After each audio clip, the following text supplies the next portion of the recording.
If you ask anybody who covered the Obama White House or who was there during the Obama administration, what are the top speeches during his presidency? I guarantee that one of the top three would be a speech that he gave in June of 2015 to Charleston, South Carolina, in the wake of a slaughter there at the AME Church in which 9 people were killed. Well, there's a new remarkable book about inside the White House at that time, and it's written by Cody Keenan. He was the chief speechwriter for President Obama for 4 years. He's now a partner at Fenway Strategies. The book is called Grace, President Obama and 10 Days in the Battle for America. Cody, great to have you on the program. This 10-day period, it starts with the slaughter in South Carolina, and then you've got a couple of Supreme Court decisions on gay marriage and healthcare that you're waiting on. What was the mood like in the White House at this time? It was intense and anxious. And hey, David, thanks for having me on. When you're sitting through the White House, you're not thinking that it's a 10-day stretch. You're going through the days as they come. And before the massacre happened, we were already working on a series of different speeches for the Supreme Court decisions. It was very possible that they would overrule Obamacare and tens of millions of people would end up losing their health insurance. It was very possible that they would not find a right to marriage equality.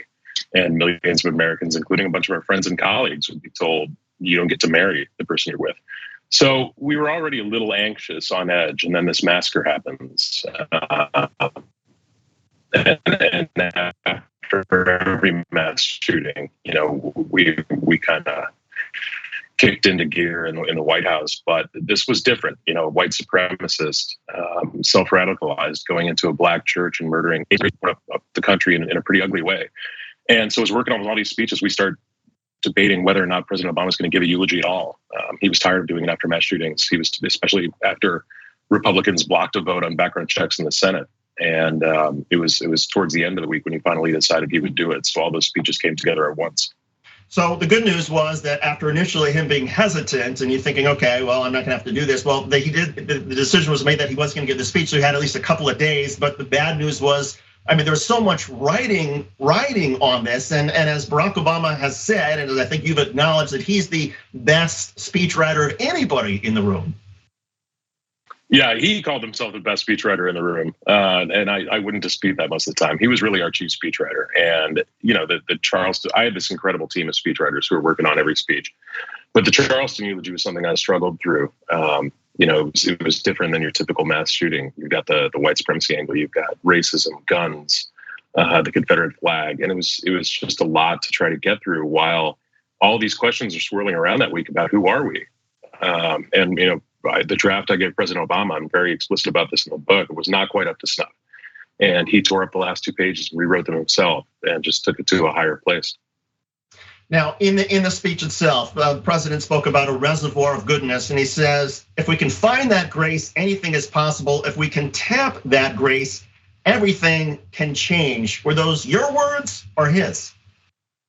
Those were his, and he actually took that from, I found this out on the morning of the speech. I asked him, where'd you get that quote towards the end about a reservoir of goodness? And he said, I got it from my pen pal, Marilyn Robinson.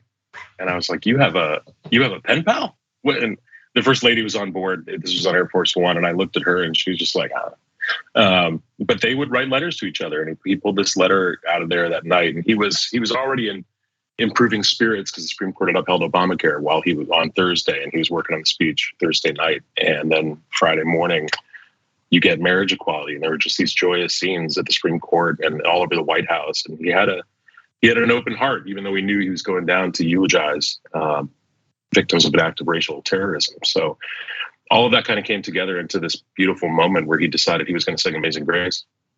And he started, as you point out, he started to sing, and at first, sort of, I guess there's a reverend behind him who starts to laugh, and then very quickly, everybody joins in. Did you know that he was actually gonna sing it? Did other White House staff know? What was their reaction? 5 of us knew. We were on Marine One that morning, shuttling from the White House to Andrews Air Force Base, and he handed me back the most recent draft of the speech and said, if it feels right, I might sing it.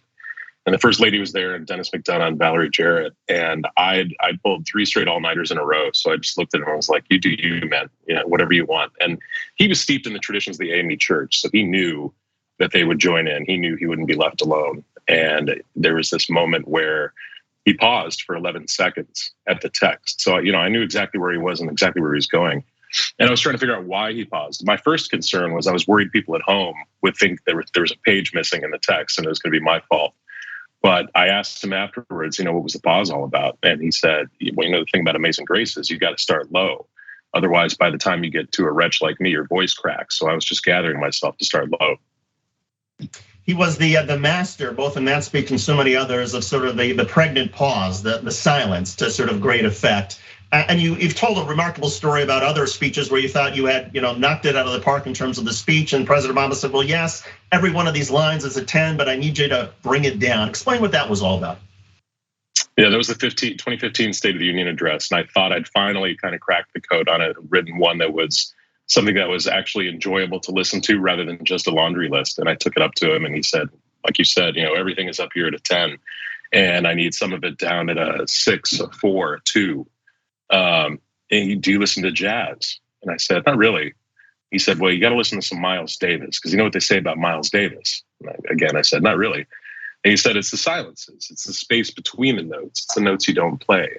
And that's what adds some drama to it. So go home tonight, pour yourself a drink, listen to some Miles Davis. Don't do any work, but then come back here tomorrow and find me some silences. He was good that way. He knows that a speech is more than just what you put on paper. There's a performance aspect to it too. And he could get to the point where, if we were on the 8th draft of the State of the Union address, he'd know whether a sentence needed one syllable more or one syllable less. When people hear, you talk or others talk about being the White House, and I've sort of seen it myself, there's just this sort of gee whiz among both, whether it's the press, whether it's the staff. You're at the White House, you're at the pinnacle of power and political success. But how quickly does that sort of pinching yourself sort of moment disappear, and then you get into the grind of, oh my God, I've got to turn out speeches, or I'm on deadline, or I can't really enjoy this trip on Air Force One because I have to do revisions? Pretty quickly. I went in, my first day in the White House was the day after he was inaugurated, and the economy is falling apart. 800,000 people are losing their jobs every month, and it's suddenly here, write a speech about the housing market. And you're thinking, well, I don't know anything about the housing market. So you call up someone at Treasury or some policy expert, and you're in it for the next 2,922 days. As wonderful as Air Force One is, you're telling people to go away while you're furiously working on a speech. But all of it is just a tremendous honor and joy. And one important thing I write about in the book is that it can be a grind. We were in there for 2,922 days, and most days you go home happy if you move the ball forward just a little bit. There are not many big victories, but those big victories come from those thousands of days of effort. And as part of that effort, it must have been crushing. On the one hand, you have President Obama essentially rip apart work that you've been doing night after night after night, losing sleep.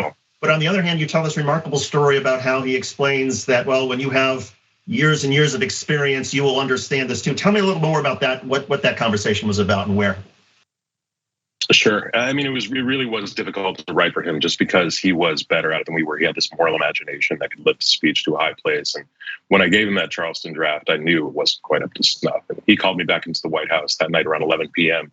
And we sat in the residence and went through his edits. And he got to pages 3 and 4, and there was just a big line through each one, it's just like a punch in the gut.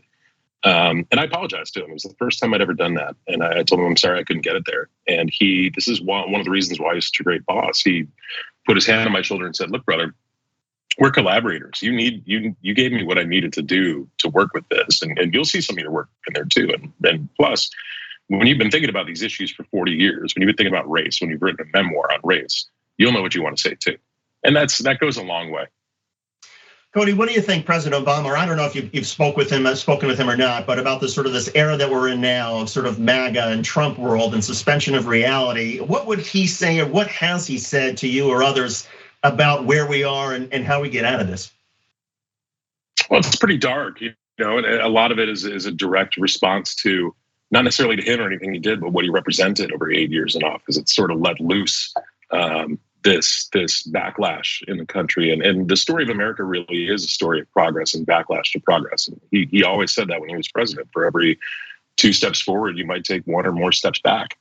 And I'd say we've taken several steps back now, but he's been out there. He was out there more than any other ex-president, speaking when President Trump was in office. And I'm not going to get ahead of the staff, but knowing him, I would suspect you're going to hear from him in these midterms.